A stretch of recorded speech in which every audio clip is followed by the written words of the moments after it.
చింతకాయల అయ్యన్న పాత్రుడు గారిని రెండవసారి శాసనసభ్యురాలుగా వచ్చి అధ్యక్ష అని పిలుచుకునే ఒక మంచి అవకాశం కలుగజేసినందుకు గౌరవ ముఖ్యమంత్రి నారా చంద్రబాబు నాయుడు గారికి, ఉప ముఖ్యమంత్రి పవన్ కళ్యాణ్ గారికి, అదేవిధంగా నారా లోకేష్ గారికి, బీజేపీ నాయకులకి అందరికీ కూడా పేరు పేరున ధన్యవాదాలు. అదేవిధంగా ఈ శాసనసభలోకి నన్ను గౌరవంగా పంపించిన నా పాయకరావుపేట నియోజకవర్గ ప్రజలందరికీ కూడా ధన్యవాదాలు, నమస్కారాలు తెలియజేసుకుంటున్నా. 7 సార్లు ఎమ్మెల్యే, 5 సార్లు మంత్రి, ఒకసారి ఎంపీ, ఇన్నిసార్లు రాజకీయ జీవితం గడిపినా కూడా ఎక్కడా కూడా భూతద్దం పెట్టి ఎతికినా కూడా ఒక మచ్చ కూడా కనిపించక, కేసు పెట్టాలని ప్రయత్నం చేసినా కూడా ఏమీ కనబడక, నిర్భయ యాక్ట్లు పెట్టుకునే స్థాయికి దిగజారిన ఆ గవర్నమెంట్లో కూడా ఎదురుడి నిలబడిన ధీరుడు మా అయ్యన్న పాత్రుడు గారు, మా తాతాజీ గారు. అటువంటి వ్యక్తిని ఈరోజు స్పీకర్ స్థానంలో కూర్చొని ఈరోజు ఎంతోమంది ఎమ్మెల్యేలకి మార్గదర్శకంగా కూర్చోబెట్టినందుకు నిజంగా అందరికీ కూడా, ఇక్కడ ఉన్న వాళ్ళందరికీ కూడా పేరు పేరున నేను ధన్యవాదాలు, నమస్కారాలు తెలియజేసుకోవాలి. ఎందుకంటే అయ్యన్న పాత్రుడు గారు నా పక్క నియోజకవర్గం. ఎప్పుడూ కూడా గురువు గారిగా నేను రాజకీయాల్లోకి వచ్చినప్పుడు కొత్తగా ఉన్నప్పటికీ కూడా ప్రతి ఒక్క విషయంలోని కూడా మమ్మల్ని గైడ్ చేసి ఈరోజు ఈ పొజిషన్కి తీసుకురాగలిగారంటే ఆ రోజు అయ్యన్న పాత్రుడు గారు ఇచ్చిన స్ఫూర్తి. అయ్యన్న పాత్రుడు గారు 2004లో నేను నర్సీపట్నంలో ఒక టీచర్గా నేను ఉండేదాన్ని.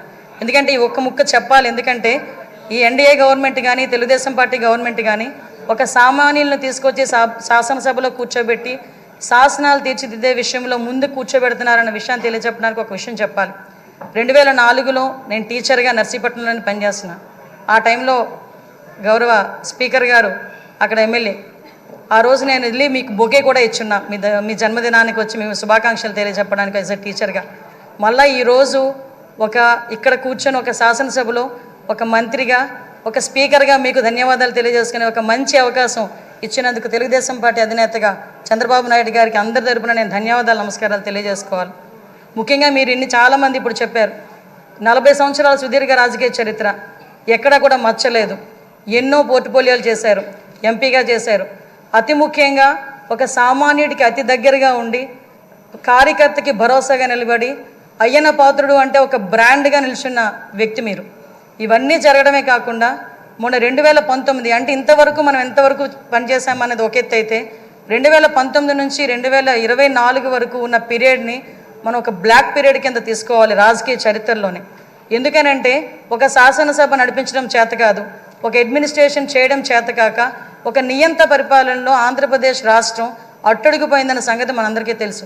చాలా సందర్భాల్లో తమరితో కూర్చునేటప్పుడు కూడా నేను ఇన్ని సంవత్సరాలు రాజకీయంలో ఉన్నాను కానీ ఇలాంటి ముఖ్యమంత్రిని చూడలేదు అని ఒక్కొక్క సందర్భంలో మీరు మీ భాషలో చెప్పిన సందర్భాన్ని కూడా ఇక్కడ గుర్తు చేసుకోవాలి. ఎందుకనంటే ఇన్ని సందర్భాలు ఒక ఎత్తు అయితే ఈ 5 సంవత్సరాలు మీరు ఎదుర్కొన్న సమస్యలు, నేను ఈ ఒక్క విషయంలోని కూడా మీ కుటుంబ సభ్యుల్ని కూడా నేను అప్రిషియేట్ చేయాలి సార్. ఎందుకంటే 40 సంవత్సరాల రాజకీయ చరిత్రలో మీరు ఎక్కడా కూడా ఒక మచ్చ లేకుండా మీ రాజకీయ ప్రస్థానం మీరు వెళ్తున్నారంటే అక్కడ మీ సతీమణిగా ఉన్న పద్మావతమ్మ కానీ, మీ కుమారులుగా ఉన్న విజయ్ రాజేష్ గారు కూడా, మా కుటుంబ సభ్యులందరూ కూడా మీకు సపోర్టివ్గా నిలబడ్డాం. లాస్ట్ 5 ఇయర్స్లో మనం చూసుకుంటే విజయ్, రాజేష్, అమ్మ ఈ ముగ్గురు కూడా ఎంతో బాధపడ్డారు. రాజకీయంలో ఉన్నందుకు మనం బాధపడడం, మనం ఆ ప్రాబ్లం ఫేస్ చేయడం అనేది ఒక ఎత్తు అయితే ఎక్కడా కూడా తొనకకుండా వెనకకుండా మీకు సపోర్ట్ చేయటం. ఆఖరికి ఎంత దారుణం అంటే మనవరాల్ని కూడా ఇంట్రాగేట్ చేశారు పోలీసులు వచ్చి. చిన్న పిల్ల 3 సంవత్సరాల పిల్లని కూడా ఇంట్రాగేట్ చేసి ఆ అమ్మాయిని కూడా భయకంపితులను చేశారు. అటువంటి సిచ్యువేషన్లో కూడా ఎక్కడ కూడా కదలలేదు. ఒక చిన్న 6 అడుగుల దూరం అని చూపించి గోడని కూల్చడానికి వందలాది మంది పోలీసులు మీ ఇంటి చుట్టుపక్కల పెట్టినా, సార్ ఎక్కడికైనా వెళ్ళండి, జైల్లో పెడితే మళ్ళీ ఇబ్బందులు పడతారేమో అంటే, వస్తే అరెస్ట్ చేయని అమ్మా ఏం చేస్తారు, మహా అయితే చచ్చేటప్పుడు కూడా అదే జెండాతో చచ్చిపోతాను తప్పించి ఏ రోజు కూడా జెండా మార్చకుండా నేను నిలబడతాను, అది నా రాజకీయ నైజం అని గర్వంగా చెప్పిన వ్యక్తి మా అయ్యన్న పాత్రుడు గారు. అటువంటి వ్యక్తి ఈరోజు సభా స్పీకర్ స్థానంలో ఉండటం నిజంగా మా అదృష్టంగా నేను భావిస్తున్నా. అదేవిధంగా ఈరోజు ఏదైతే ఇందాక మన నాయకులందరూ కూడా చెప్పున్నారు, లాస్ట్ 5 సంవత్సరాల్లో పరిస్థితి ఎలా ఉందంటే, ఇంకొక విషయం ఇక్కడ చెప్పాలి సార్. ఎందుకనంటే ఈరోజు ఒక బీసీ నాయకుడిని, ఒక 40 సంవత్సరాల సుదీర్ఘ అనుభవం రాజకీయ అనుభవం ఉన్న ఒక నాయకుడిని సరైన పొజిషన్లో సరైన మనిషిని సరైన పొజిషన్లో కూర్చోబెట్టేటప్పుడు ప్రతిపక్ష హోదాలో ఉన్నవారు, ప్రతిపక్ష హోదా కూడా కాదు, మినిమం మా పార్టీ ఎమ్మెల్యేలు ఇక్కడికి వచ్చి పార్టీ సభ్యుల కింద మిమ్మల్ని కూర్చోబెట్టడం ఒక సంప్రదాయం. సాంప్రదాయాలకు విలువిచ్చే ఒక పార్టీగా, సాంప్రదాయాలు విలువిచ్చే అధికార పక్షంగా నిన్న కూడా ప్రమాణ స్వీకారాలు చేసేటప్పుడు 11 మందిలో ఒక ఎమ్మెల్యే మాత్రమే జగన్మోహన్ రెడ్డి అన్న వ్యక్తి, అతనికి ప్రతిపక్ష హోదా లేదు. అలాంటి వ్యక్తిని కూడా సీరియల్ ప్రకారమో ఆల్ఫాబెట్ ప్రకారమో పిలవకుండా ఒక గౌరవ మాజీ ముఖ్యమంత్రి అన్న ఒక హోదాలో మనం పిలిపించి మినిస్టర్స్ తర్వాత అతను ప్రమాణ స్వీకారం చేసే అవకాశం ఇచ్చాం. అది మన గౌరవం, మన సంప్రదాయం. అది కాకుండా ఈరోజు అటువంటి సంప్రదాయం ఎందుకు వాళ్ళు రిసీవ్ చేసుకోలేకపోతున్నారు? ఈరోజు ఒక బీసీ నాయకుడు, ఆయన రాకపోతే పోయాడు, ఆయన పులివెందులు వెళ్తాడో ఎక్కడికి వెళ్తాడు. మిగతా సభ్యులను కూడా పిలిపించి కూర్చోబెట్టి మిమ్మల్ని ఆ స్థానంలో కూర్చోబెట్టని పిలిపించుంటే ఎంత గౌరవంగా ఉండేది. అంటే వాళ్ళకి గౌరవం ఇచ్చి పుచ్చుకోవడం కూడా చేత కాదన్న సంగతి ఈ ఒక్క సభ మొదటి రోజే మనందరికీ కూడా అర్థమైంది. నేను ఒకటే అప్పీల్ చేస్తున్నాను సార్, ఈ సభలో ఇంతకుముందు జరిగిన అవమానాలు కానీ, ఏ ఆడపిల్లకి కూడా ఇంతకుముందు జరిగిన అవమానాలు కానీ, ఏ ఒక్కరికి కూడా, ఆడపిల్లలకే కాదు ఇక్కడ శాసన సభ్యులకి కూడా ఎక్కడ కూడా ఎటువంటి అవమానాలు జరగకుండా చూసుకునే బాధ్యత. ఎందుకంటే నాయకుడిగా 40 సంవత్సరాల సుదీర్ఘ అనుభవం చంద్రబాబు నాయుడు గారి కంట కన్నీరు చూసింది ఈ అసెంబ్లీని. అటువంటి ఈ అసెంబ్లీలో ఆ రోజు కౌరవ సభగా ఉన్న అసెంబ్లీలోకి మళ్ళా గౌరవ సభగా వస్తానని చెప్పి ప్రమాణం చేసి ఇంతమంది సభ్యుల్లో గౌరవంగా మమ్మల్ని కూడా తీసుకొచ్చినందుకు ప్రత్యేకంగా ఆంధ్రప్రదేశ్ రాష్ట్ర ప్రజలందరికీ కూడా ధన్యవాదాలు తెలియజేసుకోవాలి. ఎందుకంటే 175 మంది అంటే ఒకటి మాత్రం చెప్పాలంటే 5 కోట్ల ఆంధ్రప్రదేశ్ ప్రజల్లో 175 మందికే వస్తుంది అధ్యక్ష అని పిలిచే పలుకు. ఒకే ఒకరికి వస్తుంది అధ్యక్ష అని పిలిపించుకునే ఒక వర్డ్. అది మీరవ్వటం నిజంగా మా అదృష్టం, ఉత్తరాంధ్ర ప్రజలు చేసుకున్న అదృష్టంగా నేను భావిస్తున్నా.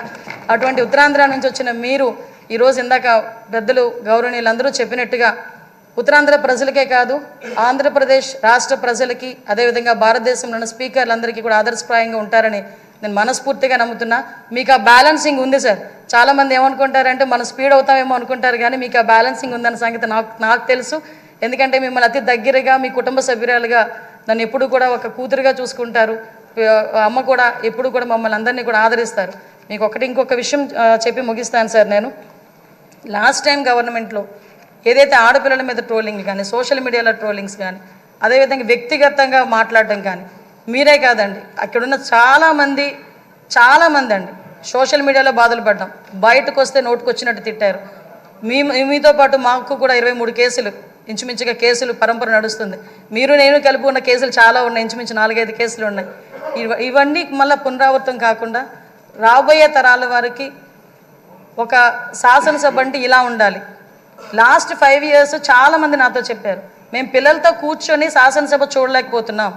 ఇంతకుముందు స్కూల్ పిల్లల్ని తీసుకొచ్చి గ్యాలరీలో కూర్చోబెట్టి శాసనసభ అంటే ఇలా జరుగుతుందని చూపించేవారు. అటువంటి సంప్రదాయం పోయి ఈరోజు టీవీలు ఆఫ్ చేశారు లాస్ట్ 5 years కూడా. అలా కాకుండా అందరూ కూడా శాసనసభను వీక్షించి జరిగే చట్టాలని కూడా వాళ్ళందరూ కూడా పాలు పంచుకునే అవకాశం కూడా మనందరం కూడా కలిగజేయాలని, దానికే మీరు సూటబుల్ వ్యక్తిగా మేము అనుకుంటూ మీకు మరొకసారి ఉత్తరాంధ్ర తరపున, పాయకరావుపేట నియోజకవర్గం తరపున ధన్యవాదాలు, అభినందనలు తెలియజేసుకుంటున్నాను సార్. Thank you. సభ్యులందరికీ మనమండి, చాలామంది సభ్యులు